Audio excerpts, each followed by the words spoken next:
After seeing this, you will want to use a banana peel stuck to your body.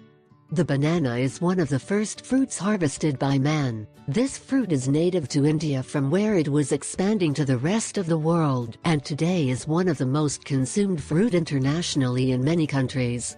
This fruit is consumed mainly when it is in a state of maturity, where the fruit happens of green color to yellow, where it can be ingested by a person with only to remove the shell that protects it. But this shell not only takes care of protect the fruit, but also has very good medicinal properties that we can use for the well-being of our health.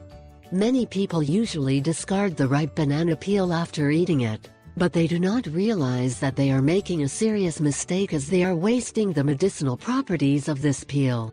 Here are some of the main uses of the banana peel, banana for the well-being of our health.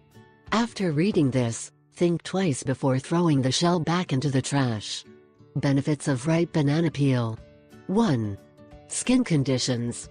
The banana peel has excellent healing properties to treat major skin problems such as acne, treat wrinkles, rashes on the skin. Also, placing a banana peel stuck to the skin with masking tape is very good for insect bites and remove the warts. 2. Whitening teeth. Rubbing the ripe banana peel on your teeth helps maintain the natural white of them, something that most people would like to have, but this is a very expensive dental clinical process, because with this home remedy you no longer have excuses to look some white teeth. 3. Hemorrhoids. The banana peel has excellent anti-inflammatory properties that greatly help to treat the problem of hemorrhoids. You should only rub the peel on the affected inner part for about 5 minutes, and in a few days you will notice the difference.